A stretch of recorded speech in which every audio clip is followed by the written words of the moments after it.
Hello everyone. In previous lecture, we discussed the definition of chiral pull and chiral auxiliary. In today's lecture, we discuss asymmetric organocatalysis. A regular achiral organocatalyst are based on nitrogen such as piperidine used in the Norwegian condensation, DMAP that means 4-dimethylamino-pyridine is used in esterification and DABCO is used in the Baylis-Hillman reaction. Then thiazolium salts are employed in the Setter reaction.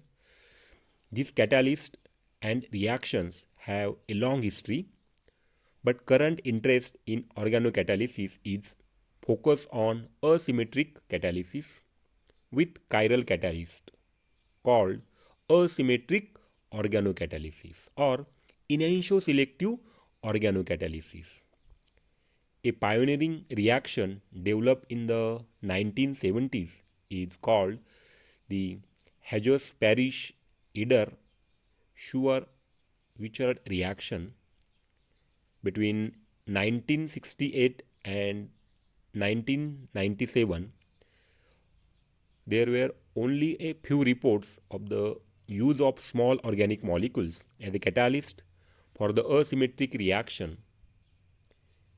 The Hajost-Parrish reaction probably being the most famous, but these chemical studies were viewed a more unique chemical reaction than the integral parts of a larger interconnected field.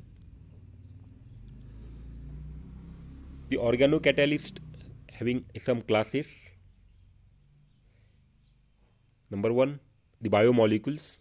In biomolecules involve proline, phenylalanine, secondary amines, or sometimes the Cinchona alkaloids are used.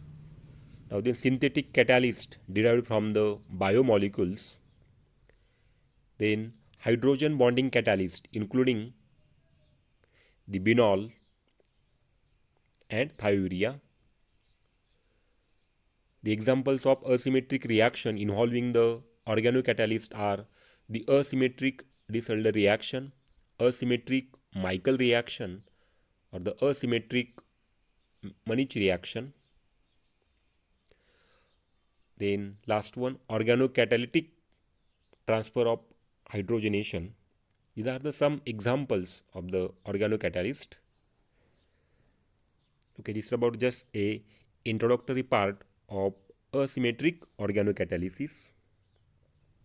Friends, first question is that what is organocatalysis? The organocatalysis here the concatenation of the term organic and catalyst. That means involve organic and catalyst.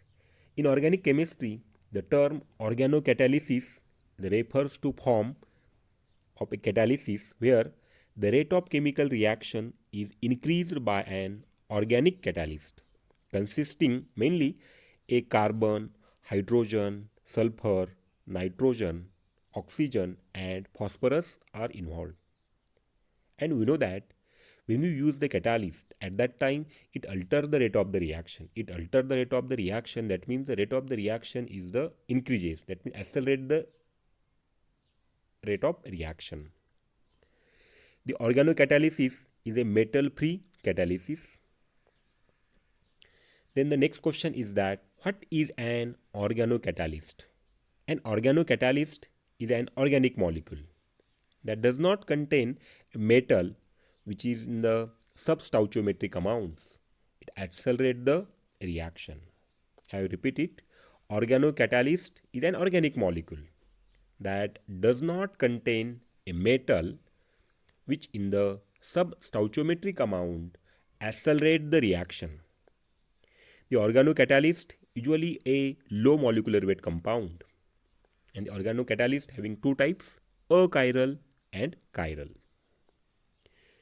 These few examples of organocatalyst, mostly the proline and quinine and DMAP are preferentially used. Now then the comparison with conventional catalysis. First one is the organometallic catalysis. Having advantage, it is having the wide substrate scope, high catalytic activity. And disadvantage, a tedious process, potential heavy metals pollution. Now then enzyme catalysis. In enzyme catalysis, having the high selectivity and catalytic activity. Disadvantage, limited substrate scope, usually single enantiomer. Now then, the organocatalysis. In organocatalysis, it is a simple structure, inexpensive, natural molecules, and it is a non-toxic. Now then, conclusion. The asymmetric organocatalysis has matured in the recent few years into a very powerful, practical, and broadly applicable third methodological approach in the catalytic asymmetric synthesis.